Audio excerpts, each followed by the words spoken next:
Welcome, you guys, to my first installment of my new series, and I'm not sure what I'm going to call it yet, so hopefully it's something catchy and cool, and yeah. I decided to start this new series because I've always been the kind of friend to my friends that gives them advice. I've always been the kind of person that was always able to connect with people on just a level of speaking to them, on a level of getting them to understand, on a level of making them feel better.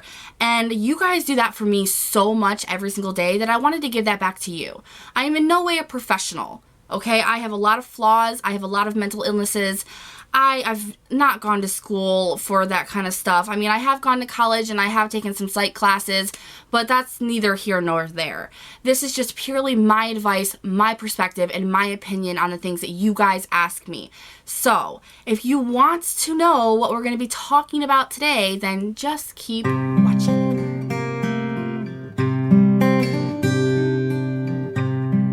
So, I'm not even sure when I'm going to, if or when I'm going to be uploading these. I think I'm going to just do them as they come. As you guys email me, I will leave my email down below for you guys. As they come, I'm going to do probably about 2 topics each video because I really want to go in detail for you guys and give you the best advice possible that I feel I can give you and just go from there. So this is gonna be like a learning thing. I'm going to perfect it as we go. That is just the beauty of it. So let's just get right into this. Now the first thing that I want to talk about is someone emailed me, and I'm gonna try to keep this as anonymous as possible unless you tell me you want me to say your name and read out loud word for word what you write me. So if you write me, make sure that you leave that detail of whether you want it to be anonymous or not in the email.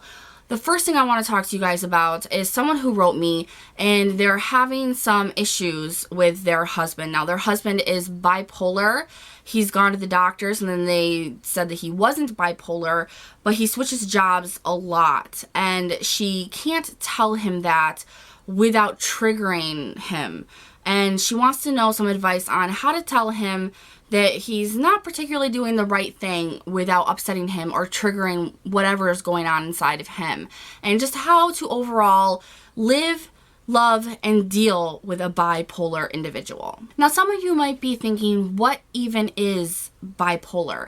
It is a very misunderstood mental illness, and I also suffer with bipolar. So I'm going to read to you the definition of bipolar, and that is, sometimes called manic depression, is a disorienting condition that causes extreme shifts in mood, like riding a slow motion roller coaster. Patients may spend weeks feeling like they're on top of the world before plunging into a relentless depression. The length of high and low varies greatly from person to person. In any given year, bipolar disorder affects more than 2% of American adults. Now, there are several types of bipolar disorder, and they all involve episodes of depression and mania to a degree. Bipolar disorder is an illness. It's a lifelong illness. Episodes of mania and depression eventually can occur again if you don't get treatment. Many people sometimes continue to have symptoms even after getting treatment. And here are some of the disorder types. Bipolar 1. Disorder involves periods of severe mood episodes from mania to depression. Or bipolar 2, which is disorder is a milder form of mood elevation, involving milder episodes of hypomania that alternate with periods of severe depression. And then there's cyclothymic disorder. Describes periods of hypomania with brief periods of depression that are not extensive or long-lasting, as seen in full depressive episodes. Now there's mixed features, which refers to the occurrence of simultaneous symptoms of opposite mood polarities during manic, hypomanic, or depressive episodes. It's marked by high energy, sleepiness, and racing thoughts. At the same time, the person may feel hopeless, despairing, irritable, and suicidal. Now, there's also rapid cycling, which I have. I have the bipolar 1 along with rapid cycling, and it's very, very hard for me. Rapid cycling is a term that describes having 4 or more mood episodes within a 12-month period. Episodes must last for some minimum number of days in order to be considered distinct episodes. Some people also experience changes in polarity from high to low or vice versa within a single week, or even within a single day. The full symptom profile that defines distinct, separate episodes may not be present, making such ultra-rapid cycling or more controversial phenomenon. Rapid cycling can occur at any time in the course of an illness, although some researchers believe that it may be more common at later points in the lifetime during an illness. Women appear more likely than men to have rapid cycling. A rapid cycling pattern increases risk for severe depression and suicide attempts. Now, as someone who has bipolar, and I have a very severe form of bipolar, and I do have the rapid cycling, so, I mean, for me, it's hour to hour. I can one moment be extremely happy or even overly happy to the point where I cannot stop talking. I'm pretty much like a person on coke. And to just anything triggering me to instantly stop talking, recede within myself, and become very irritable and angry.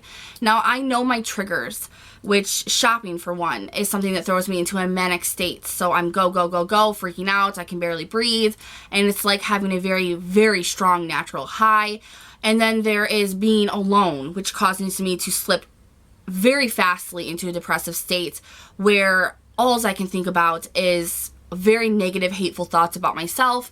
No matter what I try, I see all of this doom, there's no hope, and it does lead to suicidal thoughts. I have before been a cutter. I still consider myself one, but I have not done that in probably close to 10 years. I have the scars that will always be with me. It is something that is inside of me, but it's something that I deal with every day. Having somebody that is bipolar, whether it's the worst form or the least worst form, is not only debilitating to that person, but it's so hard and so crippling for the people that live with the person dealing with this mental illness. I know that I personally feel worse for my husband and my children than I do for myself. So if someone that you know or love or you're living with is dealing with manic depression, bipolar, rapid cycling, any of those, it's really important to know the steps that you can take and how to deal with living with someone that has that disorder. And the person, you're living with will also appreciate that so much, that you want to take the time to try to understand their mental illness and that you care enough to try to work with it. The first thing that you can do is educate yourself. You need to go on reputable sites and educate yourself on what bipolar is, what you can do for somebody who has bipolar, what are the symptoms, the signs, the treatments. You need to do a lot of research. You need to educate yourself. Number 2, do not stereotype that person. That is the number one thing that I know that triggers me personally, is that if I tell someone I'm bipolar, they're like, well, you don't look bipolar. Don't do that. Do not read what you find on the internet and take all of it and stick it into one person, because bipolar is so different for so many of us. So many of us have a certain aspect of what the whole definition of bipolar is. We are not just everything that you see on the definition of bipolar. We could be one little chunk of each little portion of it. It makes us all very unique in our mental illness. So do not stereotype that person into one thing. Number 3, you have to be honest about your relationship with that person. Can you get away from that person? Is it that person your spouse? If you're not in a situation where you can move away from that person, then you have to take steps to be able to deal with that person and that situation. Your relationship kind of determines your level of responsibility within that relationship with that person with that mental illness. Number 4, learn to recognize the symptoms, the triggers. Once you get down what triggers the person that you love or you're living with or that you're dealing with, what their triggers are to their mental illness, what the symptoms are, you will really fastly know when somebody is going to go down into a low depressive state, or what is going to trigger them to be manic, and what you can do during those states that's either going to help them or is going to further the badness that it causes. I know that my husband personally knows my triggers. He knows when I'm about to go into a manic state or a depressive state before I even do. He's taking the time to learn those triggers, to learn those signs, to learn those symptoms, and he adapts accordingly. And I know that that may be very hard, and it's hard for us. It's hard for the person with a mental disorder to know that the people that you love have to change how they act towards you, have to change what they do day to day because of you, because of something that you can't control. But you have to try your best, because it is what's best for that person. And if you are interested in what is best for them and you love that person and you're willing to understand it, that's what you have to do. You have to see the signs, see the triggers, and respond accordingly. Especially when they get very, very low. I mean, both sides of that spectrum are very dangerous. If you can see the signs before they do, which the more you know this person and the more that you deal with them on those levels, the more you will understand the signs and symptoms before even they do. It's so critical that you do see those signs so that you can help them get treatment accordingly before it becomes a very bad problem. Because both sides of the spectrum, now a lot of people say, oh, you're manic, you have this natural high, what could be so bad about it? Well, when you're manic, you're destructive. You do drugs. You have no ability to second guess yourself, no ability to see the consequences of your actions. You will spend tons of money, drugs, alcohol, you'll self-medicate, you'll sleep around. And I mean, this is not every person who is manic. This is not every person, but this is the severe symptoms of what could possibly happen. Now with me, I'm a money spender. With me, in the past, drug user, self-medicator, and I had nobody who cared enough to see the signs. I had nobody that cared enough to help me get treatment, and it can become increasingly dangerous. And then when the other side of it, which is the low and depressive state, there is suicide, there is cutting, there is self-medication, there is not getting out of bed, there is not taking care of your children. Both sides are very, very dangerous. So if you can understand the signs and symptoms for your spouse, your friend, your lover, it is the best thing you can do for them. Number 5, support that individual. That is the best thing my husband has ever given me, is support. Just support. Assist in taking them to the doctors and getting their medication and make sure that they're taking their medication accordingly. That is the best thing that you can do, because a lot of people with bipolar, they either don't want to take their medication, they forget to take their medication, or when they're on their medication, they feel so much better and they're like, well, I don't need it anymore, I'm better. Don't let them think that. Be their support, be their backup, because they're really going to need you. Number 6, don't agree. Now, with a bipolar person who is manic, don't argue with them. There is no arguing with them. It will be a concrete wall for you, and it will only make things worse. Being manic is a psychotic episode, which means they are disconnected from the real world. They do not see things how people without this mental disorder see things. They may not realize what they're saying to you. They may not realize what they're doing. Now, with that being said, that does not mean that you avoid the person, but it means that you have that understanding that they may not understand their own actions. They may not understand their own words. So you have to learn to take things in stride when it comes to somebody that is manic with bipolar. And number 7, get help. You know how they say that it takes a village to raise a child? Well, I fully believe it takes the world to raise an adult. Especially an adult with mental illness. We need help. We need that support. But you, the person dealing with the person that has a mental illness, needs 10 times more support, 10 times more help. There are help books for this, and I will leave it down below. There's one that I especially really, really love called Walking on Eggshells, and it's perfect. It gives me chills just thinking about it. I love that book. It has helped us so much. The help of your family, the support of your family, have someone reassure you that your spouse does love you. Your spouse is there, they are okay, that they need you, and that what you are doing is okay. This person doesn't really feel this way. This person isn't really that person when they're in those states. It will help you understand them. It will help you get through this, because when you're dealing with somebody that has a mental illness this serious, things can get very dim and very dark, not only for the person with the mental illness, but for the person dealing with them. I personally disconnect myself. That is what I do the most. I am not manic as much as I am a hermit. I recede within myself. I close my bedroom door. I don't allow my children or my husband in. When I'm out there, I'm very quiet, I'm very reserved, and I'm very impersonal. And it cuts me off completely. And my husband knows that I don't like to leave the house, but he will support it, but also encourage better behavior. And so with your husband that is changing jobs frequently, when you want to say something, but you're afraid that it's going to trigger him, read the book. Get the book and read it. It will completely help you. My personal advice on this is do not go to him when he is in a manic state and tell him that what he's doing is wrong, because he will not hear you. It will just make things worse. It will be very destructive for your family and home life. The best thing you can do is support his actions.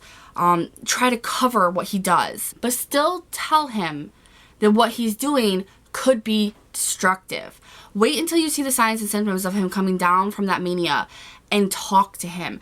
Get him into therapy if you can. You know, if it gets severe enough to where it is affecting your children, your life, your bills, your home, your cars, you are his spouse. And I'm not sure what state you're from, but here in New York, the spouse does have power to institutionalize their spouse. If you feel that it is becoming a bad problem, call 911. And that is no joke. Call 911. They will take them right to the psych center, you know, and they will deal with them. You want to support and be the backup for the person with a mental illness a lot, but you can only go so far. Do not break yourself, do not break your children, and do not break your home for any individual. When it becomes a problem, seek help outside the home. So I hope that helps. If you have any questions, anything about anything that I've spoken about, leave me a comment. Now on to the next topic, which is, what are some positive things or ways to make someone feel more secure? Now that's really hard for me just because I'm not really that secure myself, you know, but I project it. I project that I'm secure because once you project it, others feel it and they think you're secure, and it helps you become more secure when other people are like, oh my God, you're so secure, you know, you're so confident. Now, ways that I do that for me is you have to figure out what makes you insecure. You have to kind of backtrack and you have to say, well, what makes me feel insecure? What makes me feel negative about the way that I look or about myself? And for me personally, it was my weight. So what I did for that, or what you can do for that, is work out if that's an option for you. You can go on a diet if that's an option for you. You know, you can, for me personally, what I did is, because working out and diets are not something that I even want to go towards right now, but for me, I went shopping and I found clothes that fit my body type so nicely that made me feel beautiful. And that gave me a really good positive confidence in myself and the one thing that made me feel insecure. And there's many things that may make you insecure or feel negative about yourself. The best advice I can give you is to backtrack. Figure out what makes you insecure, what makes you negative about yourself, and fix it. Find ways, do some research, get some books, talk to others, and just find ways to fix it. Make sure that you have people around you that make you feel positive about yourself, that tell you that you're beautiful, that will be there for support if you need it on your down days. That helps, because it's an ever-growing, long journey, long winding road of being able to be positive about yourself, especially when it deals with your body image. It's society. It's society that makes you feel that negative about yourself, that negativity, that makes you feel like you're not good enough. Find that within. Find that beauty within, and it will fix everything. Now that is all that I wanted to talk about in this new advice series. You guys, let me know what you guys think. Let me know if there's things that you think I could tweak to make this better. If there's different ways you wanted me to do it, you know, just let me know, because I take your guys' advice as much as you take mine, and this is like a group effort, and I'm just so glad to have you guys by my side through this. I'm so excited to be able to talk to you guys on a deeper level about specific things and be able to help you as you guys help me. So leave me a comment about any questions or concerns or ideas or tips, anything down below in the comments, and thank you guys so much for watching, and I'll see you guys in the next one. Bye.